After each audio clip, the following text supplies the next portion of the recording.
All right, let's kick this off. Everything that I say in this video does not represent the viewpoint or views of the United States military, the DoD, or the New York Army National Guard. And me having to say that should let you know that it's about to get real. What we're going to talk about today is the letter that was just put out in the news about a week ago of General Milley's resignation. Now, this letter of General Milley's resignation, the Chief of Staff, was to then President Donald Trump. General Milley never resigned. In fact, he never sent out that letter. And I think that's a really big deal. And we're going to talk about why that's a really big deal in a way that won't get me in trouble, but still will put forward some of the questions that I have regarding this situation. I hope this doesn't blow up in my face. Good Lord, I've written everything down in a manner that it shouldn't, but we're going to try it anyway. And before I even go further, if I'm going to get in trouble for this shit, you bet your ass there's a fucking sponsor.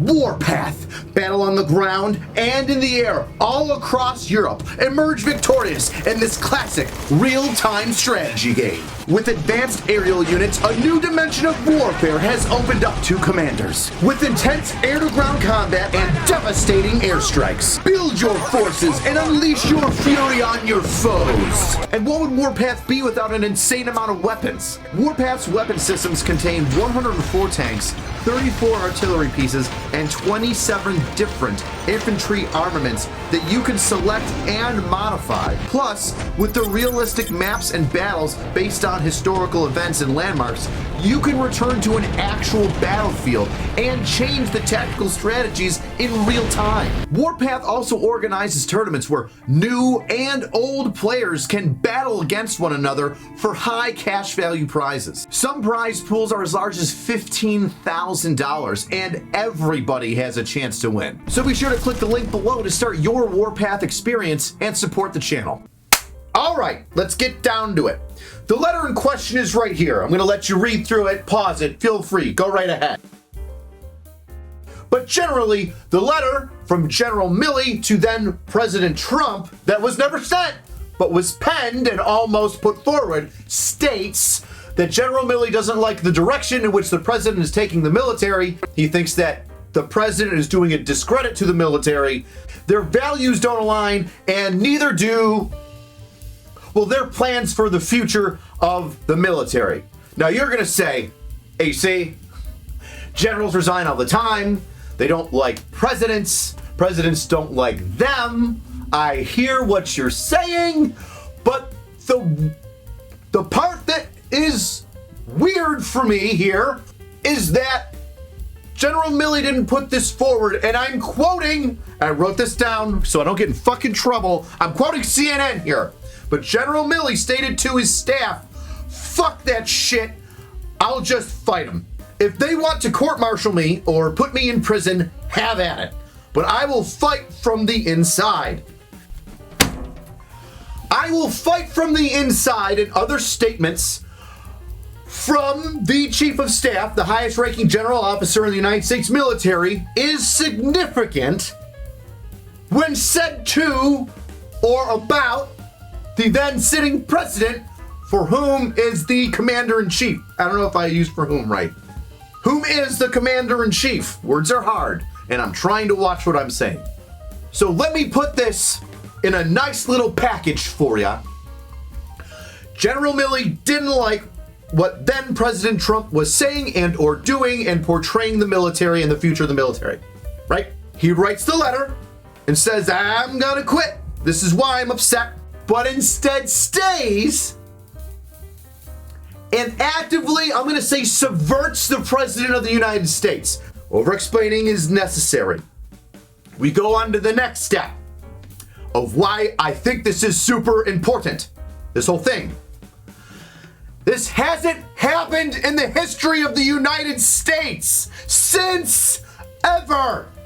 Now, correct me if I'm wrong, history buffs, but way back in the day when President Washington was, our first president, there were a whole bunch of militias and state militias and armies that were like, hey, we're still pissed off. We're still pissed off. We don't like the way this brand new country's going. We're going to fucking fight. And Washington, as the commander-in-chief, said, we're going to send some military down there and we're going to kill a bunch of people that are our citizens because they're uprising and they need to fucking chill out. So that was real. People forget that. General Washington sent troops to kill Americans during his tenure as president because he was like, shit, we can't have this country just constantly in civil war. There needs to be stability. And if you're going to just start shooting people while we're going to... No. The most recent versions of something similar would be kind of like how Truman and MacArthur didn't get along. MacArthur was like, China's not going to get involved. And then China got involved after World War II. And then Korea happened. And then Korea happened. And then MacArthur was like, we should drop a nuclear bomb on China. And Truman was like, we're already like in a Cold War against Russia. And you want to drop a nuclear bomb on China, probably pissing off everybody else, and then having them attack, you're fired. You're fucking fired, get out. That's a very short version of it, all right? Even General Schwarzkopf pissed off Bush Sr. when he was just like, hey, I can take Baghdad in 3 days. And Bush was like, no, don't do it. We should probably keep Saddam Hussein in. And then Schwarzkopf said, fuck it. I'm going to go to the press and say, the president doesn't want to overtake Iraq and get rid of Saddam Hussein. Fast fucking forward 30 years, and we did it anyway, but all the Kurds got slaughtered because we didn't stand up for them with Schwarzkopf. A lot of hanging parts in this. All right, you're following me here. You get what I'm saying, all right? But once again, that's a general pissing off the president, and the president saying, get the fuck out.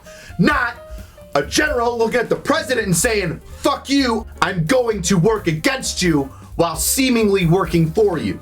So now we're here to this very strange moment in history, a significant moment in history for the military, where the highest ranking general has subverted the president. Whether or not you're left-leaning or right-leaning, that is a significant moment in military history. So, now that we know that General Milley admitted to intentionally undermining and subverting the sitting president of the United States because he felt that he was morally and constitutionally obligated to. My question would be, now, did you do that for Afghanistan with the now sitting president? Because it is the anniversary of the Afghanistan withdrawal, and it didn't go well. I'm saying that because originally, this is in the same article, I'm not projecting anything here. General Milley told President Trump that a 100% complete withdrawal of troops from Afghanistan was a bad idea, was fighting against him really hard for it, and was able to convince then President Trump to keep a couple thousand troops in Afghanistan. But then the new administration came over, and 6 months later, there are 0 troops in Afghanistan, and we know how that went.